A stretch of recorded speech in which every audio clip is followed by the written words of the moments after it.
देखा हमने कौन कौन से उसके पॉलिटिकल रीजन है, कौन कौन से उसके इकोनॉमिक रीजन है, और कौन कौन से उसके सोशल रीजन है, हमने ये देखा। अब ये सब रीजंस हमने देख लिए थे कि पार्लियामेंट के अंदर, लंदन की पार्लियामेंट के अंदर उनको रिप्रेजेंटेशन नहीं मिलता, लंदन की पार्लियामेंट में उनको रिप्रेजेंटेशन नहीं मिलता। ठीक है, समझ रहे हो बात को? सबसे बड़ी रीजन ये बनती है, ठीक, लंदन की पार्लियामेंट में उनको रिप्रेजेंटेशन जो है वो नहीं मिल पाता। ठीक, हमने कहां तक पढ़ लिया था कि क्या क्या काम हुआ था। ट्रीटी ऑफ पेरिस साइन हो रहा है, ठीक है। अभी तुम ध्यान से समझना कि होता क्या है कि 7 ईयर वॉर हम लोगों ने देखी थी, लास्ट में हम लोगों ने 7 ईयर वॉर देखा था। ये 7 ईयर वॉर 1754 से 1763 तक चलता है। किस किस के बीच में? फ्रेंच लोगों के बीच में और ब्रिटेन के लोगों के बीच में, फ्रेंच और ब्रिटेन के लोगों के बीच में चलता है। और इनका जो ये युद्ध है ये 5 महाद्वीपों पर फैल जाता है, 5 महाद्वीप पर फैल जाता है इनका युद्ध, जहां पे भी फ्रेंच और ब्रिटेन लोग रहते हैं, आपस में लड़ाई कर रहे हैं। ठीक है, 7 ईयर वॉर हमने देखा था। और ये 7 year war treaty of Paris से, यानी पेरिस की संधि से समाप्त होता है। 1763 में ट्रीटी ऑफ पेरिस होती है, जिससे ये 7 ईयर वॉर जो है वो खत्म होता है। ठीक है, तो अब क्या होगा कि जो फ्रेंच की जमीन थी, जिस जमीन पर फ्रेंच लोगों का हक था, अब उस जमीन पे कौन आ गए? ब्रिटिशर्स आ गए। और इन ब्रिटिशर्स ने क्या कह दिया? पहले नियम क्या था कि कोई भी आओ और लैंड पर खेती कर लो, कोई दिक्कत नहीं है, पूरी लैंड खाली पड़ी थी। लेकिन इन ब्रिटिशर्स ने क्या कह दिया कि ये फ्रेंच की जो टेरिटरी हमने जीती है युद्ध में, 7 साल के युद्ध में हमने जो जीती है, इस टेरिटरी पे कोई और लैंड अक्वायर नहीं कर सकता, यानी यहाँ पे आप लोग खेती नहीं कर सकते। ठीक है, फिर मैंने आपको ये बताया था कि यूके के अंदर जॉर्ज 3 नाम का राजा था जो पागल था, उसकी वाइफ और उसका सन रूल कर रहे हैं उसके नाम पे। ठीक है, हमने ये देखा था। उसने शुगर एक्ट पास कर दिया था। ठीक है, उसने शुगर एक्ट पास कर दिया था। शुगर एक्ट था 1764 का, और उसने ये कहा था शुगर का सारा व्यापार केवल इंग्लैंड से करोगे और किसी से नहीं करोगे। फिर उसने क्वार्टर एक्ट, क्वार्टनिंग एक्ट बना दिया था 1764 का ही। क्वार्टनिंग एक्ट 1764 में क्या था कि जो भी आर्मी होगी, जो भी आर्मी होगी, किसकी? जो भी आर्मी होगी इंग्लैंड की, इंग्लैंड की आर्मी जो अमेरिका में है, इंग्लैंड की आर्मी जो अमेरिका के अंदर हमने लगा रखी है, अमेरिका ही उसका खर्चा देगा, ब्रिटेन उसका खर्चा नहीं देगा, अमेरिका ही उसका खर्चा देगा। और साथ में एक कानून बना दिया था, स्टैम्प एक्ट, स्टैम्प एक्ट बना दिया था 1765 का। ये कहा था जितने भी लीगल डॉक्यूमेंट है उनके ऊपर स्टैंप लगानी पड़ेगी, और उस स्टैंप की फीस होती थी। ठीक है, जिससे जो लॉयर्स है, जो जर्नलिस्ट है, जो पढ़े लिखे लोग हैं, उनको दिक्कत हो रही है। ठीक है, तो अब ये क्या करेंगे? ये लड़ाई शुरू करेंगे। ठीक है, ये लड़ाई शुरू करेंगे। तो लड़ाई शुरू करेंगे, प्रोटेस्ट शुरू होता है। क्या क्या करेंगे ये अमेरिकन लोग, अब उसकी बातें करते हैं। सबसे पहले तो उन्होंने एक नारा दिया, एक नारा, एक स्लोगन दिया। क्या slogan? No representation, no taxation without representation. बहुत फेमस हुआ ये, नो टैक्सेशन विदाउट रिप्रेजेंटेशन। जब तक हमारा प्रतिनिधित्व नहीं करोगे तुम लंदन की पार्लियामेंट में, ब्रिटेन की पार्लियामेंट में, जब तक हमको 3-4 सीटें नहीं दोगे, तब तक हम लोग क्या करेंगे? टैक्स नहीं देंगे। ये जो प्रोटेस्ट है 1760 में शुरू हो जाता है कि तुम्हारा जो ये टैक्स का सिलसिला है ये हम पूरा नहीं होने देंगे जब तक हमको सीटें नहीं दोगे तुम। ठीक है, अमेरिका के लोग कह रहे हैं इनको, इनको ब्रिटेन वालों को, कि जब तक हमको सीटें नहीं दोगे तब तक हम जो है वो टैक्स नहीं देंगे। दूसरी बात, यहाँ पे एक ग्रुप बनता है, सन ऑफ लिबर्टी के नाम का एक ग्रुप बनता है। ठीक है, ये सन ऑफ लिबर्टी का जो ग्रुप है वो कौन बना रहा है? 1765 में सैमुअल एडम्स नाम का एक व्यक्ति है। क्या नाम है? Samuel Adams. इसने ये सन ऑफ लिबर्टी नाम का जो ग्रुप है, ये ग्रुप बनाया, और ये ग्रुप ऑल ओवर वर्ल्ड में अलग अलग जगह बना दिया, और फिर पूरे लिंक्स बना दिया आपस में। जहां जहां भाई मान लीजिए इस ब्रिटेन की कॉलोनी में एक ग्रुप बना दिया, इस ब्रिटेन की कॉलोनी में एक ग्रुप बना दिया, इस ब्रिटेन की, और आपस में चिट्ठी पत्रियां डाल डाल के, आपस में लेटर टेलीग्राफ डाल डाल के एक दूसरे को मैसेज कन्वे कर रहे हैं कि आज हम यहाँ धरना करेंगे, आज हम यहाँ रैली करेंगे। तो इस तरीके से सब लोग इकट्ठे हो रहे थे। अब इतने सारे रिवोल्ट को देखते हुए, इतने सारे धरनों को, इतनी सारी जागरूकता को देखते हुए क्या किया जाएगा? जो न्यूयॉर्क की लेजिस्लेटिव पार्टी है, आपको पता है कि पहले क्या होता था, ये 13 कॉलोनी थी, जो ब्रिटेन की 13 कॉलोनी थी अमेरिका के अंदर। हर कॉलोनी का एक गवर्नर होता था, हर कॉलोनी की खुद की लेजिस्लेचर होती थी, यानी कानून बनाने वाली टीम होती थी। तो जो न्यूयॉर्क में कानून बनाने वाली पार्टी थी, यानी जो न्यूयॉर्क का लेजिस्लेचर था, जो न्यूयॉर्क का लेजिस्लेचर था, उन्होंने कानून बना दिया। क्या कानून बना दिया? उसका नाम है डिक्लेरेटरी एक्ट। डिक्लेरेटरी एक्ट 1766 का। इसके अंदर क्या कह दिया कि जो स्टैंप एक्ट है, जिसकी वजह से आप परेशान हैं 1765 का, हम उसको रिपील करते हैं, हम उसको रद्द करते हैं। आप चाहते हो ना कि स्टैंप एक्ट खत्म हो जाए, तो हम इसको खत्म करते हैं। लेकिन जब भी राजा का मन करेगा, जब भी किंग का मन करेगा, या जब भी ब्रिटेन की पार्लियामेंट का मन करेगा, ब्रिटेन की संसद का मन करेगा, हम इस कानून को फिर से लगा देंगे। हम इस कानून को, हम इस एक्ट को फिर से लगा देंगे। ये बात डिक्लेरेटरी एक्ट में कह दिया। तो ये अमेरिकन बोले फिर फायदा ही क्या है, हमारे हाथ पांव तो कट गए ना। हमारे हाथ में क्या पावर आई? तुम्हारा तो जब मन करेगा, आज तो तुमने स्टैंप एक्ट हटा दिया, लेकिन कल को जैसे सब कुछ शांत होगा तुम इसको फिर लगा दोगे। तो ये लोग संतुष्ट नहीं हो रहे थे। संतुष्ट ना होने के कारण अभी क्या करेंगे, ये टाउनशेंड एक्ट लेके आएंगे 1767 का। अब देखो क्या होगा, ये लोग संतुष्ट नहीं हो रहे। अब इनकी असंतुष्टि की वजह से जो अमेरिकन लोग हैं वो संतुष्ट नहीं हो रहे, और ये ब्रिटेन के खिलाफ और ज्यादा धावे बोल रहे हैं। तो अब एक नया कानून आएगा, टाउनशेंड एक्ट 1767। इसने क्या किया, जो न्यूयॉर्क का लेजिस्लेचर था उसको हटा दिया। क्या कहा? तुम तो एंटी गवर्नमेंट हो, तुम तो सरकार के खिलाफ कानून बना रहे हो, तुमने स्टैंप एक्ट क्यों हटाया? ये सही नहीं है, तुम तो सरकार के खिलाफ हो। टाउनशेंड एक्ट के अंदर न्यूयॉर्क लेजिस्लेचर को हटा दिया गया। ठीक है, टाउनशेंड कौन था? ये एक व्यक्ति का नाम है, चार्ल्स टाउनशेंड। ये कौन है? ये फाइनेंस मिनिस्टर है ब्रिटेन का। ब्रिटेन का फाइनेंस मिनिस्टर है। वहां फाइनेंस मिनिस्टर नहीं कहते, वहां इसको एक्सचेकर कहते हैं। अपने यहाँ फाइनेंस मिनिस्टर कहते हैं, वहां इसको एक्सचेकर कहते हैं। एक तो इसने क्या किया, न्यूयॉर्क का जो लेजिस्लेचर था जिसने स्टैंप एक्ट हटाया था उसको ही हटा दिया। और दूसरा इसने क्या किया, जितनी भी जरूरत की चीजें थी, जितनी भी एसेंशियल गुड थी, जितनी भी जरूरी चीजें थी दैनिक दिनचर्या के अंदर आने वाली, ठीक है, ठीक है, जितनी भी जरूरी वस्तुएं हैं उन सब के ऊपर टैक्स लगा दिया। उन सब के ऊपर टैक्स लगा दिया, जैसे चाय के ऊपर, पेपर के ऊपर, ग्लास के ऊपर, ठीक है, लेड के ऊपर, पेंट के ऊपर, और घर बनाने की जितनी भी सामान है, घर बनाने का जितना भी सामान है, सबके ऊपर टैक्स लगा दिया। ठीक है, तो जिससे दुनिया और ज्यादा परेशान हो गई। और ब्रिटिशर्स को ये कह दिया, ब्रिटिश के ऑफिसर्स को, तुम्हारा जब मन करे किसी भी बिल्डिंग को चेक कराओ। तुम्हारा जब मन करे भाई, अच्छा यहाँ पे पेंट हुआ है तो पेंट पर टैक्स दो, अच्छा तुम नई चाय लाए चाय पे टैक्स दो, कागज यूज कर रहे हो कागज पे टैक्स दो, किसी भी बिल्डिंग में घुस जाओ तुम, ये पावर दे दी। यानी किसने किया ये काम? टाउनशेंड एक्ट के अंदर चार्ल्स टाउनशेंड ने ये काम किया। मतलब और ज्यादा ब्रिटिशर, और ज्यादा अमेरिकन को परेशान किया जा रहा है।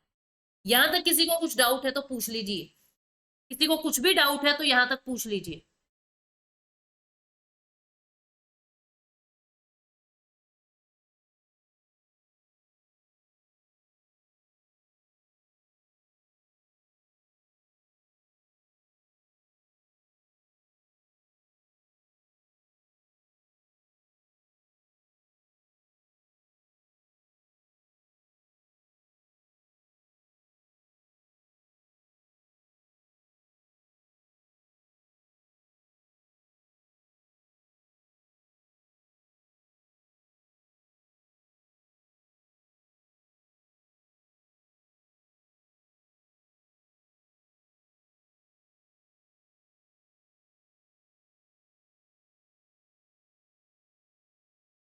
अगर आपको समझ आ गया तो प्लीज एक बार थम्स अप दे दीजिए।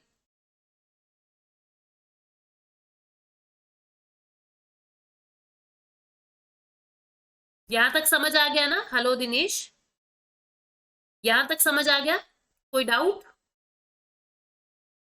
तो टाउनशेंड ने क्या किया, कानून बना दिया कि भाई जितनी भी जरूरी चीजें होती है ना डेली लाइफ की, उनके ऊपर टैक्स लगेगा, जिससे ये जो लोग थे ब्रिटेन अमेरिका वाले, ये और ज्यादा दूर हो रहे हैं।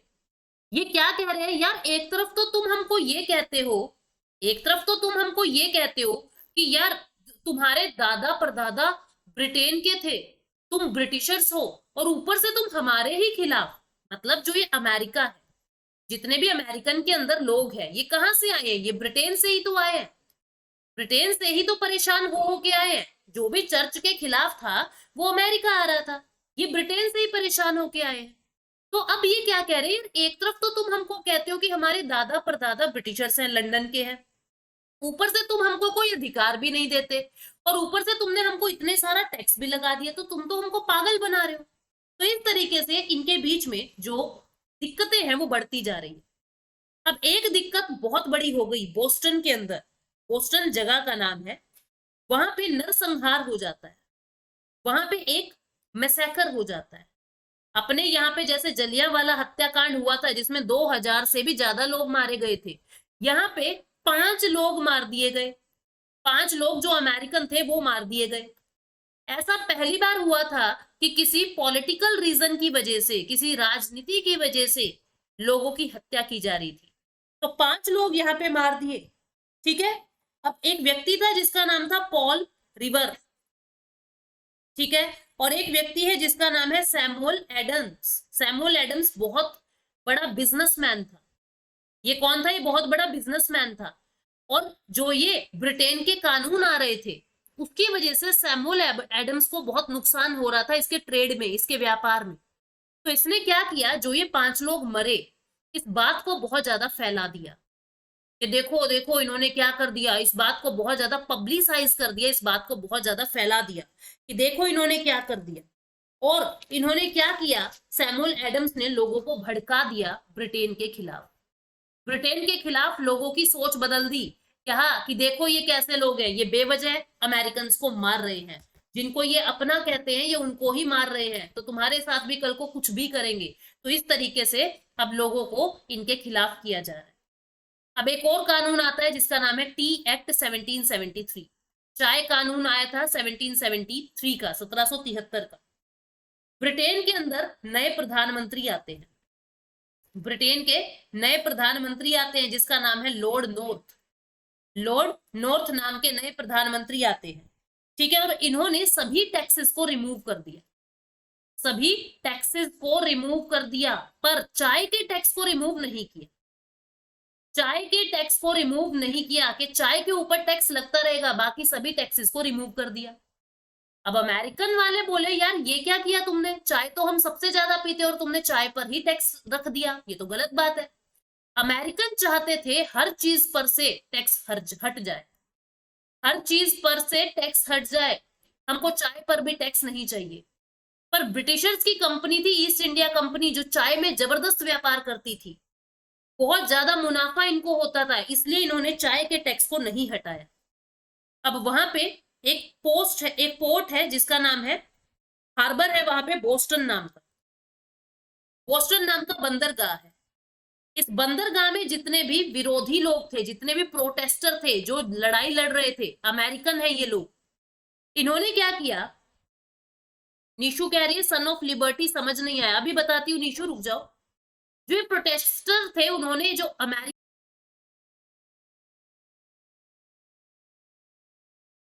यहां तक अगर किसी को दिक्कत है तो पूछ लीजिए, और नहीं है तो प्लीज एक बार फिर से थम्स अप मुझे दे दीजिए, ताकि मुझे पता लग जाए कि आपको समझ आ रहा है नहीं आ रहा है। जल्दी बोलो, कोई दिक्कत है तो पूछिए। अभी तक हमने ये देखा कि किस तरीके से नॉर्थ अमेरिका के अंदर ये ब्रिटिशर्स घुसते जा रहे हैं। कोई डाउट है तो पूछिए। अब पढ़े लिखे लोग जो है यहाँ आ जाएंगे, ठीक है, पढ़े लिखे लोग अब इधर आ जाएंगे यूरोप में।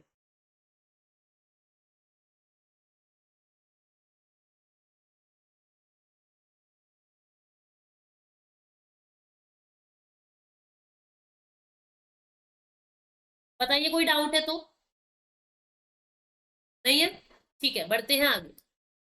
अब देखो होता क्या है, ये लोग किस तरीके के कानूनों की बातें कर रहे हैं। अभी पढ़े लिखे लोग हैं, ठीक है, तो इनको लिबरल लिबरल कंसेप्ट का पता है, इनको उदारवाद का पता है।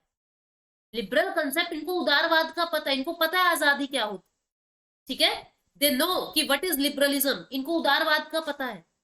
ये लोग प्रोग्रेसिव थिंकिंग के हैं, वहां से परेशान होके आए हैं, नॉर्थ अमेरिका के अंदर यूरोप से परेशान होके आए हैं। ये लोग प्रोग्रेसिव थिंकिंग के हैं, ठीक है। एनलाइटनमेंट के आइडिया से प्रभावित हो रखे हैं ये। इनको नेचुरल लॉज का पता है, प्राकृतिक कानूनों का पता है, नेचुरल लॉज, ठीक है। इनको पता है कि जीने का अधिकार एक प्रकृति ने दिया है, ये हमसे कोई नहीं छीन सकता। लेकिन राजा क्या कहता था, मैं छीन सकता हूं तुम्हारे जीने का अधिकार, अगर तुमने मेरे खिलाफ बात की तो तुम्हारी गर्दन कटवा दूंगा। तो अब ये लोग कह रहे हैं अरे तू है कौन हमारी जिंदगी छीनने वाला, ये तो हमारा नेचुरल राइट है। तो इस तरीके से इनके और यूरोपियन राजाओं के विवाद जो है वो बढ़ते जा रहे हैं, ठीक है। ये लोग प्रॉपर्टी राइट की बातें करते हैं, प्रॉपर्टी राइट की या संपत्ति के अधिकार की बातें करने लगे। कौन कर रहा है ये बातें? जो लोग नॉर्थ अमेरिका में आए हैं यूरोप से। कहां से? यूरोप से नॉर्थ अमेरिका में आए हैं, वो लोग संपत्ति के अधिकार, प्रॉपर्टी राइट की बातें कर रहे हैं। कैसे? यहाँ का जो खेत है, क्या नियम था, जिसको खेत दिखे अपना खेती कर लो। मिसिसिपी नदी वहां बहुत बड़ी है और जिसको भी लैंड मिले वहां अपनी खेती कर लो। लेकिन ब्रिटेन में बैठा राजा क्या कह रहा है, मेरी परमिशन के बिना तुम खेती नहीं कर सकते, मेरी परमिशन के बिना तुम वहां की लैंड एक्वायर नहीं कर सकते। यहाँ के लोग बोले यार तू 300 किलोमीटर हमसे दूर बैठा है, तू लंदन में है, हम अमेरिका में है, तू है कौन ये बताने वाला है प्रॉपर्टी किसकी है? तो लोग और परेशान हो रहे हैं ब्रिटेन के राजाओं से, ब्रिटेन के किंग से, ब्रिटेन के चर्च के पादरी से, ठीक है। इनको पता था रिपब्लिकन क्या होता है, रिपब्लिकन, इनको पता है किस तरीके से आप अपने देश के चीफ को चुनाव से जिता सकते हो, चुनाव से आप अपने देश के राष्ट्रपति को चुन सकते हो। तो यानी कहने का मतलब क्या है, ये वो लोग हैं जो यूरोप से आए हैं और पढ़े लिखे, और कुछ पढ़ाई लिखाई में रोल कौन प्ले करेगा, जो थिंकर्स थे उस समय के, जो विचारक हैं उस तरफ के, जो अलग अलग विचारों की क्रांति लेके आए। इनमें से कौन है? इनमें से जॉन लॉक सबसे पहला और इंपॉर्टेंट व्यक्ति है। जॉन लॉक को फादर ऑफ लिबरलिज्म कहते हैं, उदारवाद का जनक कहा जाता है, फादर ऑफ लिबरलिज्म, उदारवाद का जनक। इसने क्या कहा, रियल पावर लोगों से आती है, राजा वाजा के हाथ में पावर नहीं होनी चाहिए, लोगों के हाथ में पावर होनी चाहिए, और हर इंसान को आजाद कर दो, जो करना चाहे वो करो। ये इस तरीके की बातें कर रहा है। जॉन लॉक के बाद एक व्यक्ति है इमैनुअल कांत। इमैनुअल कांत, ये कहाँ का है? ये जर्मनी का है, ये जर्मनी का है। अब मैं आपको ये बता रही हूँ कौन कौन से थिंकर हैं जिसने अमेरिकन क्रांति के अंदर रोल प्ले किया है। इमैनुअल कांत जर्मनी का विचारक है। ये क्या कह रहा है? कह रहा है न्याय के अंदर मोरालिटी, शिष्टाचार होना चाहिए। पहले क्या होता था, 3 जमूरे खड़े हैं राजा के आगे, 3 बंदे खड़े हैं, उनमें से एक बंदा बहुत सीधा शरीफ सा दिख रहा है, राजा क्या कहेगा, ये तो शरीफ सा, इसको हटाओ, ये कत्ल कर ही नहीं सकता किसी का, ये दोनों बदमाश दिख रहे हैं, इन्होंने कुछ किया होगा, इनको सजा दो। पहले ऐसे न्याय मिलता था। इमैनुअल कांत बोला भाई ऐसे नहीं होता, मोरालिटी, लॉजिक लगाना पड़ेगा न्याय देने के लिए। तो ये वो व्यक्ति है जो जस्टिस के अंदर लॉजिक लेके आए, जर्मन का था ये। फिर एक बहुत इंपॉर्टेंट व्यक्ति मॉन्टेस्क्यू, मॉन्टेस्क्यू, जिसने theory of separation of power, शक्ति के पृथक्करण का सिद्धांत दिया। सेपरेशन ऑफ पावर, शक्ति के पृथक्करण का। जज को कहा तू कानून बनाने के बीच में मत बोल, मंत्री को कहा तू जज के बीच में मत बोल। तो इस तरीके से शक्तियों का पृथक्करण कर दिया मॉन्टेस्क्यू ने, और पूरे वर्ल्ड के अंदर मॉन्टेस्क्यू सेपरेशन ऑफ पावर के नाम से जाना जाता है। फिर थॉमस पेन, फिर एक और थिंकर था थॉमस पेन। ये थॉमस पेन कौन है? जो कभी यूरोप से आया था लेकिन अब अमेरिका में रह रहा है, और ये व्यक्ति बहुत प्रकाश, बहुत ज्यादा ज्ञान वाला है। ये व्यक्ति आए दिन अखबारों में एडिटोरियल लिखता था कि देखो ये होना चाहिए, लोकतंत्र होना चाहिए, राजा मूर्ख बना रहा है, चर्च मूर्ख बना रहा है। तो ये लोग एडिटोरियल लिख लिख के लोगों को जागरूक कर रहे हैं, ठीक है। तो यहाँ पे इस तरीके से जो थिंकर्स हैं वो आगे से आगे बढ़ते जा रहे हैं, ठीक है। फिर इनमें से एक है बेंजामिन फ्रैंकलिन। एक व्यक्ति कौन है जिसका नाम है बेंजामिन फ्रैंकलिन। ये बेंजामिन फ्रैंकलिन कौन है? ये अमेरिकन रिवॉल्यूशन का एक बहुत इंपॉर्टेंट व्यक्ति है, जिसको फाउंडिंग फादर ऑफ अमेरिका कहा जाता है। फाउंडिंग फादर ऑफ अमेरिका, जैसे अमेरिका को बनाने में बहुत लोगों का रोल है, बेंजामिन फ्रैंकलिन का भी अमेरिका का संविधान लिखने में भी इसका बहुत बड़ा रोल है। जैसे भारत के अंदर भीमराव अंबेडकर है ना, बी आर अम्बेडकर की इमेज है, वैसे ही बेंजामिन फ्रैंकलिन की इमेज है। ठीक है, तो इन्होंने संविधान लिखने में बहुत हेल्प की थी अमेरिका की। ठीक है, तो ये बेंजामिन फ्रैंकलिन, ऐसे ऐसे लोग अब लोगों को जागरूक कर रहे हैं अखबारों के माध्यम से, मैगजीन के माध्यम से। ठीक है, तो इस तरीके से समाज के अंदर परिवर्तन आता है, लोग जागरूक हो रहे हैं, और इस जागरूकता के कारण ये अमेरिकन क्रांति हुई। ठीक, अब मैं आपको राजनीतिक कारण बताती हूँ, पॉलिटिकल कोज, राजनीतिक कारण क्या है। आप लोगों को समझ आ गया ना सोशियोलॉजिकल कारण क्या है। ठीक है, धर्म से जुड़ा हुआ है कुछ कारण, लोगों की सोच से जुड़ा हुआ है कुछ कारण, लोगों के थिंकर्स से जुड़ा हुआ है कुछ कारण। तो अब राजनीतिक कारण, पॉलिटिकल कारण की बात करते हैं। ठीक है, अब जो ये कॉलोनी होती थी ना, जैसे 13 कॉलोनी होती थी, इन 13 कॉलोनी का खुद का एक लेजिस्लेचर होता था जो कानून बनाएगा, और खुद का ही इनका एग्जीक्यूटिव होता था जो उस कानून को लागू करेगा। ठीक है, जो हेड ऑफ गवर्नमेंट था, वो जो ब्रिटेन था, जो यहाँ पे यूरोप था, ये यूरोप के अंदर जो ब्रिटेन था, ये ब्रिटेन क्या करता था, अपना गवर्नर भेजता था यहाँ पे, अपना गवर्नर भेजता था। कहाँ पे? अमेरिका के अंदर कॉलोनी में अपना गवर्नर भेजता था। और जो ये लेजिस्लेचर थे, कॉलोनी वाले खुद कानून बनाने वाले लोग चुनते थे, और उनको लागू करने वाले को लोग चुनते थे। ठीक है, अब ये गवर्नर आता था, लेकिन जो ये लोग थे यहाँ पे, जो कॉलोनी के अंदर लोग रहते थे, जिनको ये कहा जाता था कि तुम ब्रिटिशर्स हो, इन लोगों को संसद के अंदर कोई भी हिस्सेदारी नहीं मिलती थी। इन्होंने कहा अगर हम ब्रिटिशर्स हैं तो हमको पार्लियामेंट का मेंबर बनाओ, हम भी कानून बनाएंगे। लेकिन तब इनको कहते थे हो कौन तुम अमेरिकन हो। ठीक है, तो इस तरीके से लोग परेशान थे कि हमको पार्लियामेंट का हिस्सा नहीं बनाया जाता। उसके बाद इकोनॉमिक कोज की बात अगर करें, आर्थिक कारणों की बात करें कि ऐसे कौन कौन से आर्थिक कारण थे जिसकी वजह से लड़ाइयां हो रही है। एक तो इन 13 कॉलोनी के बीच क्या हुआ, 13 कॉलोनी के बीच व्यापार बढ़ रहा है, ट्रेड और कॉमर्स बढ़ रहा है। ठीक है, व्यापार बढ़ रहा है 13 कॉलोनी के बीच। ठीक है, और इन व्यापार ने, जितना पैसा बढ़ेगा लोगों के पास, लोग अपने बारे में सोचने लग जाएंगे। इस व्यापार ने इनको खुद के लिए सोचने के लिए मजबूर कर दिया कि हम इतनी मेहनत करके ब्रिटेन वालों को क्यों फायदा दें। ये खुद के लिए सोचने लगते हैं। ठीक है, जब इंसान अमीर होता है तो खुद के लिए सोचने पे मजबूर हो जाता है। तो अब ये ट्रेड और कॉमर्स कर रहे हैं 13 की 13 कॉलोनी आपस के अंदर, और खुद के बारे में सोचने लग जाते हैं कि हम अपना डेवलपमेंट क्यों ना करें, हम ब्रिटिशर्स को क्यों पाले, हम तो खुद का डेवलपमेंट करेंगे। ठीक है, अब जो लोग आ रहे थे दूसरे यूरोप से, वो लिबरल लोग आ रहे हैं, और उनकी सोच खुले विचारों की है। तो उन्होंने ये कहा कि हम कमा के राजा को क्यों दे, ब्रिटेन के राजा को क्यों दे। ठीक है, वो मेटीरियलिस्टिक बातों की बात करने लगे कि हमारे पास भी प्रॉपर्टी होनी चाहिए, हमारे पास भी गाड़ी होनी चाहिए। लेकिन राजा ये नहीं चाहता था। राजा जो ब्रिटेन का किंग है, वो ये चाहता था ये मेरे ही अधीन रहे, जिसके कारण उन्होंने, ब्रिटेन के राजा ने बहुत सारे नेविगेशन एक्ट बना दिए। ठीक है, बहुत सारे कानून बना दिए ऐसे ऐसे, जिससे इन कानूनों से सिर्फ ब्रिटेन को फायदा होता था। इन कानूनों से सिर्फ ब्रिटेन को फायदा होता था, अमेरिका को नुकसान होने लगा था। तो लोग इस चीज से परेशान हो गए थे इन कानूनों से, जिसके कारण होता क्या है, ये अमेरिकन रिवॉल्यूशन होगा। मैं आपको कुछ एग्जांपल देती हूँ कि किस तरीके के कानून जो है वो इन्होंने बनाए, किस तरीके के कानून इन्होंने बनाए। ठीक है, यहां तक समझ आ रहा है ना आप लोगों को? कोई डाउट है? यहां तक समझ आया है ना?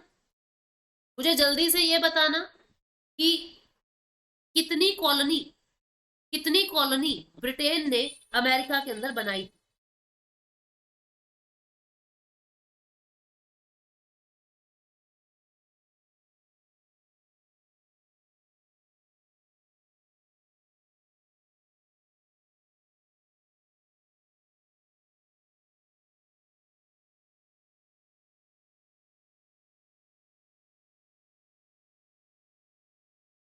ये आंसर करके बताओ।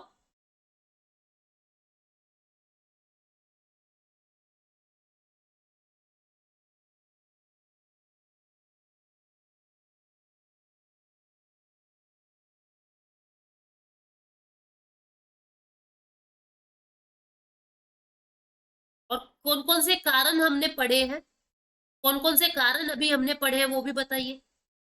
यस, 13 कारण कौन कौन से पढ़े हैं वो भी बताओ।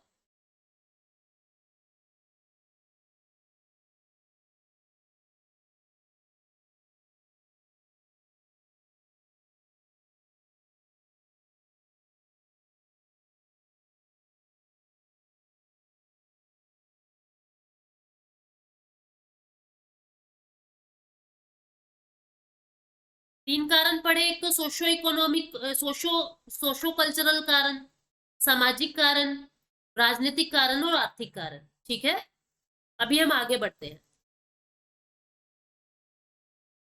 चलो, किस तरीके के कानून ये बना रहे हैं, ठीक है, ब्रिटेन वाले किस तरीके के कानून बना रहे हैं उसकी बात करते हैं। मैंने क्या कहा, इन्होंने ट्रेड को रोकने के लिए, व्यापार को रोकने के लिए, भाई ये 13 कॉलोनी हमारे अधीन रहे, व्यापार को रोकने के लिए ये कुछ कानून बनाएंगे कि जो भी व्यापार होगा सिर्फ हमसे होगा और किसी से नहीं होगा।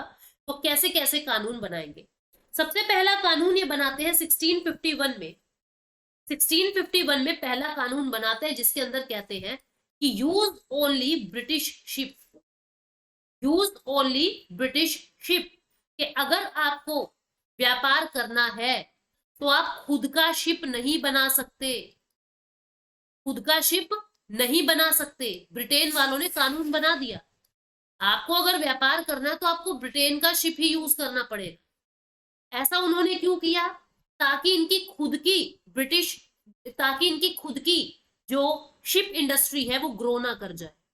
इन्होंने क्या कहा कि सिर्फ तुम हमारा ही शिप यूज करोगे, चाहे हम महंगी सर्विस दें तुमको, चाहे सस्ती सर्विस दें तुमको, हमारा ही शिप यूज करना पड़ेगा।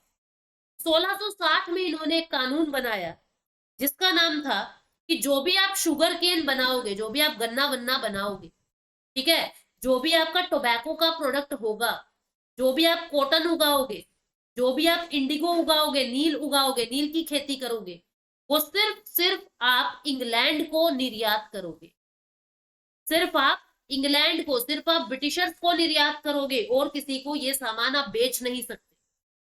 फिर इन्होंने एक और कानून बनाया 1663 में कि जितना भी, भाई मान लो एक कॉलोनी है यहाँ पे न्यूयॉर्क नाम की, ठीक है, एक कॉलोनी है यहाँ पे इंडिया नाम की, दोनों ही कॉलोनी ब्रिटेन की है, ये भी ब्रिटेन की कॉलोनी, ये भी ब्रिटेन की कॉलोनी।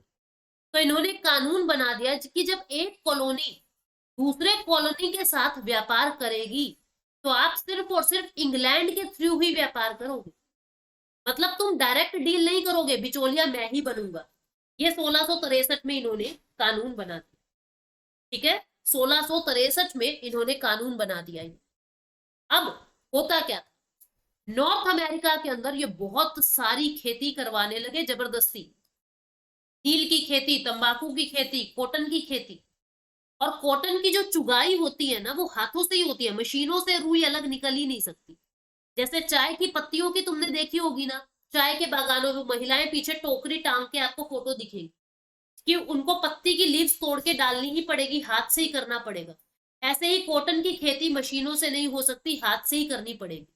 तो इतनी सारी लेबर के लिए क्या करते थे, यहाँ अफ्रीका था, ये अफ्रीका से लोगों को बंदी बना के, दास बना के इनको लेके जाते थे, आधे तो रास्ते में ही मर जाते थे। फिर यहाँ पे उनको बेचा जाता था, ठीक है, बेच के उनसे खेती करवाते थे। और जो ये कच्चा माल है, रॉ मटेरियल, जो के कॉटन है, रॉ मटेरियल कच्चा माल है, ये फिर यूके जाता था, ब्रिटेन जाता था, यहाँ पे वो फिनिश्ड गुड बनता था। और ये कह दिया था कि आप किसी और को कच्चा माल नहीं बेचोगे, आपको ये कच्चा माल हमें ही बेचना पड़ेगा, ये भी मैंडेटरी कर दिया, जरूरी कर दिया। अब इतने परेशान ये हो गए, तो अब होगा क्या, अब लड़ाइयां शुरू हो जाएगी। इस रिवॉल्यूशन में यानी 1765 से 1791 के बीच होता क्या क्या है, ठीक है, course of event, course of event, कि इस घटना के अंदर क्या क्या होगा, अब हमें वो बातें पढ़नी। सबसे पहले तो 7 ईयर वॉर होता है। समझना ये 7 ईयर वॉर किसका चल रहा है। ये प्रथम विश्व युद्ध से पहले सबसे बड़ा युद्ध था दुनिया का, जिसको 7 ईयर वॉर कहते हैं। 1754 से 1763 तक चला था ये। किसके बीच में? फ्रांस के बीच में और ब्रिटेन के बीच में। अब मैंने आपको क्या कहा था, इस स्लाइड को याद करो। मैंने आपको क्या कहा था कि फ्रांस की भी जमीन है यहाँ पे और ब्रिटेन की भी जमीन है। अब फ्रांस कह रहा है मैं ज्यादा जमीन पे कब्जा करूंगा, ब्रिटेन कह रहा है मैं ज्यादा जमीन पे कब्जा करूंगा। दोनों के बीच में लड़ाई हो जाती है, फ्रांस के बीच में और ब्रिटेन के बीच में। और इनका जो युद्ध है ये 5 द्वीपों पर फैल जाता है, मतलब इतना बड़ा युद्ध हो जाता है। 5 द्वीपों पे इनका युद्ध फैल जाता है। भारत में भी इनका युद्ध होता है। भारत में उस समय कार्नेटिक वॉर के नाम से इनका युद्ध चल रहा था। कार्नेटिक नाम की जगह पे फ्रेंच कंपनी का डुप्लेक्स, ठीक है, और ब्रिटिशर्स कंपनी आपस में लड़ रही थी। कार्नेटिक वॉर का समय चल रहा था, ठीक है। इस युद्ध में क्या होता है, 7 ईयर वॉर में फ्रांस हार जाता है। फ्रांस हार जाता है और फ्रांस के हारने के बाद ब्रिटेन वाले फ्रांस की जमीन पर कब्जा कर लेते हैं। फ्रांस की जमीन पर कब्जा कर लेते हैं, ठीक है, कि फ्रांस हार गया, अब इसकी जमीन पे हम कब्जा करेंगे। और यहाँ पे ट्रीटी ऑफ पेरिस साइन कर दिया। कौन सा? पेरिस की संधि साइन हो जाती है दोनों के बीच में 1763 में, जिसमें यह कहा गया भारत के अंदर भी जो फ्रेंच लोग हैं, जो फ्रेंच लोग हैं, वो केवल एक पोर्टुगीज के अंदर सिमट कर रह गए थे। सिर्फ पुर्तगाल मतलब गोवा के अंदर सिमट के रह गए थे, बाकी सब जगह से इनको खदेड़ दिया गया था, ठीक है। अब जो ये फ्रेंच लोग हैं, जो ये फ्रेंच लोग हैं, ये किसके दुश्मन है? ये ब्रिटिशर्स के दुश्मन बन गए, ठीक है, ब्रिटिशर्स के दुश्मन बन गए। और अमेरिका की जो कॉलोनी है, अमेरिका की कॉलोनी, वो भी ब्रिटिशर्स की दुश्मन है। यानी दोनों ही ब्रिटिशर्स के दुश्मन है। तो चोर चोर मोसेरे भाई, यानी फ्रेंच और अमेरिका दोनों का कॉमन दुश्मन क्या है? ये ब्रिटेन वाले। तो ये जो फ्रेंच है ये अमेरिका की मदद करेगा, ठीक है, ये अमेरिका की मदद करेगा। अब जब ये 7 साल का युद्ध होता है, जब ये 7 ईयर वॉर होता है, तो इसके अंदर फ्रांस हार तो जाता है, लेकिन ब्रिटेन का खर्चा बहुत हो जाता है। ब्रिटेन का खर्चा बहुत हो जाता है, जिसकी वजह से इसके ऊपर कर्जा चढ़ जाता है। अब ये ब्रिटेन क्या करेगा? इस कर्जे को चुकाने के लिए, कर्जे को चुकाने के लिए ब्रिटेन क्या करेगा? नंबर 1, ये कॉलोनी पे टैक्स लगा देगा। जितनी ये 13 कॉलोनी थी उनके ऊपर टैक्स लगा देगा। कहेगा कि आपको हमें टैक्स देना पड़ेगा। तो कॉलोनी वाले बोले भाई क्यों देना पड़ेगा टैक्स, हम तो टैक्स नहीं देंगे। तो ब्रिटेन वाले इनको क्या कहते हैं कि देखो हमने तुम्हारी फ्रेंच शक्तियों से रक्षा की है, हमने तुम्हारी फ्रेंच शक्तियों से रक्षा की है। हम ना होते तो ये फ्रेंच तुम्हें मार देते, हम थे जिसकी वजह से तुम्हारी रक्षा की। इन्होंने क्या कहा? ये बोले यार फ्रेंच तो अच्छे हैं, हमारे तो दोस्त हैं, लड़ाई तुम्हारी है, हम क्यों टैक्स दें। तो एक तो ये दोनों के बीच में प्रॉब्लम शुरू हो रही है, ठीक है। दूसरा क्या कह दिया, पहले क्या नियम था, जिसको जहां जमीन दिखे अपनी खेती कर लो। तो बहुत सारे जो ब्रिटिश की कॉलोनी थी वो खुश हो गए जब फ्रेंच को जीत लिया गया, क्योंकि उनको ये हो गया कि हमको नई जमीन मिल जाएगी और हम खेती कर लेंगे। लेकिन अब ब्रिटेन का राजा जो है वो क्या कहता है कि जो भी न्यू लैंड हमने जीती है, फ्रांस की जो भी न्यू लैंड हमने जीती है, आप लोग उस पे फ्रांस की न्यू लैंड पर खेती नहीं कर सकते, इस पे आप खेती नहीं कर सकते, ठीक है। ब्रिटेन का राजा क्या कह देता है, आप इस पे खेती नहीं कर सकते, जो हमने नई जमीन हड़पी है आप इस पे खेती नहीं कर सकते। तो जिसकी वजह से लोगों में और गुस्सा आ गया, ठीक है। उस समय यूनाइटेड किंगडम तो इस तरीके के कानून बना दिए। अब देखो होता क्या है, उस समय जो यूनाइटेड किंगडम का राजा है, जो किंग है, उसका नाम क्या है? King George second. और ये ना पागल था, मतलब सच में ये पागल था, इसका दिमाग फिरा हुआ था। इसको कमरे में बंद करके रखते थे, इतना पागल था ये। बाहर आते ही कभी थालियां बजा रहा है, कभी प्लेट बजा रहा है, मतलब पागल सा था ये। किंग जॉर्ज जो है वो पागल था। तो सारा शासन इसका बेटा और इसकी बीवी चलाती थी, ठीक है। इसके नाम पर इसका बेटा और इसकी बीवी सारा चलाती थी।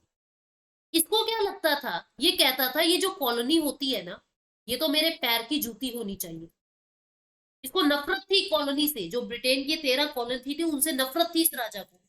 ये कहता था ये तो मेरी पैर की जूती होनी चाहिए। और इसने बहुत सारे जो एक्ट है वो जारी कर दिए, पॉपुलर एक्ट इसने जारी कर दिए, कुछ कानून बना दिए इस राजा ने, पागल तो था ही, अपने बेटे और पत्नी को कह के कुछ कानून बनवा दिए। पहला कानून बना दिया शुगर एक्ट 1764 का, और इसमें यह कह दिया, उस समय पता है शुगर बहुत होती थी इस एरिया के अंदर, और यूरोप शुगर का शौकीन था, यूरोप के अंदर शुगर बहुत ज्यादा खाई जाती थी। तो इसने कानून बना दिया कि जो शुगर का व्यापार होगा सिर्फ इंग्लैंड के साथ करोगे, आप और किसी के साथ ये व्यापार नहीं कर सकते, सिर्फ इंग्लैंड के साथ करोगे।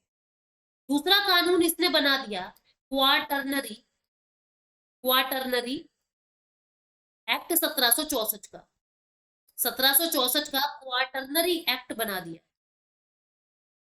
और इस एक्ट में क्या कहा कि तुम्हारे अमेरिका के अंदर हमारी जितनी भी आर्मी खड़ी है, जो भी अमेरिका के अंदर आपने हमने आपकी रक्षा के लिए आर्मी खड़ी कर रखी है, उसका खर्चा पानी तुम दोगे, उसकी सैलरी तुम दोगे। अमेरिकन कॉलोनी के ऊपर ये बोझ लाद दिया कि हमारी आर्मी का खर्चा तुम दोगे। तीसरा कानून ये स्टैंप एक्ट लेके आता है, 1765 का स्टैंप एक्ट लेके आता है।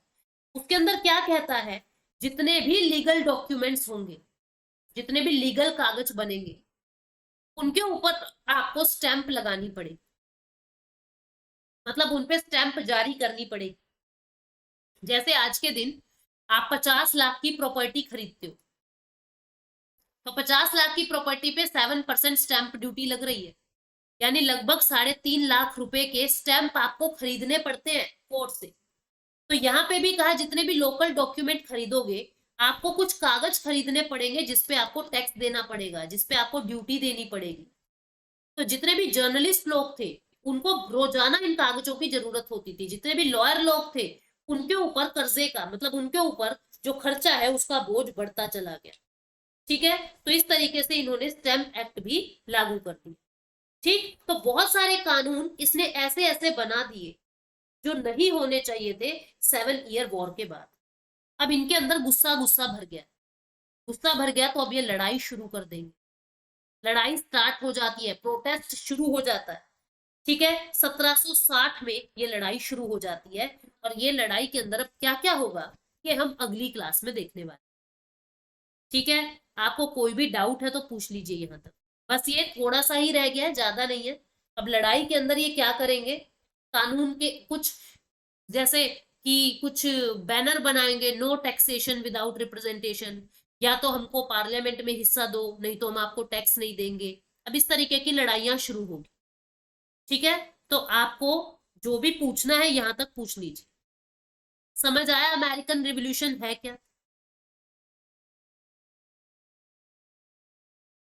जो भी पूछना है पूछ लीजिए।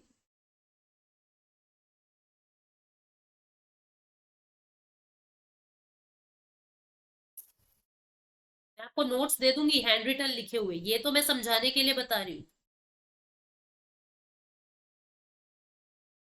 बाकी क्लास के तो कर दिए ना अर्चना मैंने।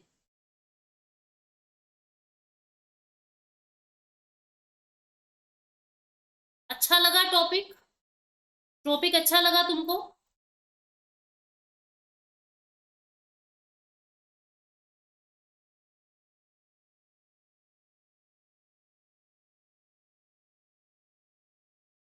अब देखो, आप American revolution, French revolution, Russian revolution, पूरी वर्ल्ड हिस्ट्री कर रहे हैं, फिर साउथ हिस्ट्री पढ़ेंगे, क्योंकि बच्चों को ज्यादा डाउट यही है। नोट्स नहीं मिले क्या गीता? मैं अभी देखती हूँ, अभी डालती हूँ।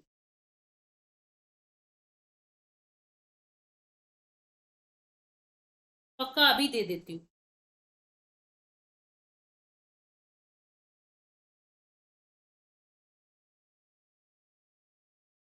हाँ बिल्कुल ले सकते हो, देखो ये पीडीएफ का प्रिंट वाला सवाल मेरे पास पहले भी आया था, समझो। जब आप पीडीएफ ओपन करते हो ना, तो आपको दो निशान दिखते हैं, एक तो दिखता है तीर का, एक यहाँ पे ऐसे खिड़की सी बनी होती है। अगर आप यहाँ से डाउनलोड करोगे ना, तो ये आपकी ऐप में डाउनलोड होंगे और प्रिंट नहीं होंगे। अगर आप यहाँ से डाउनलोड करते हो ना, तो ये आपके फोन की गैलरी में सेव हो जाएंगे, और यहाँ से आप उसको कहीं पे भी शेयर कर सकते हो, मेल वगैरह पे, व्हाट्सएप पे, और फिर उसका प्रिंट निकल जाएगा। तो इस तरीके से प्रिंट का तरीका है।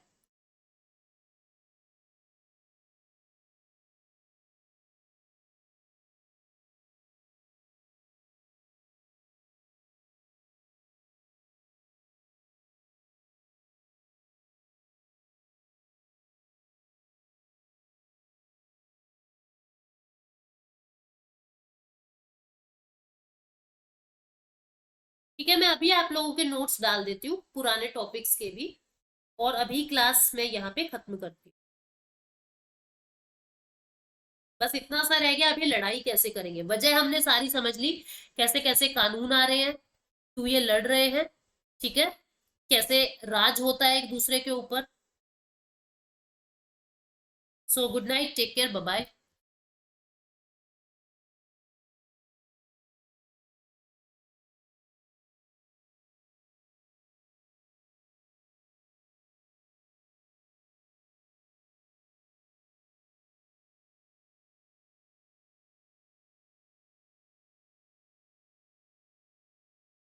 हाँ, मैं ही कराऊंगी सब कुछ।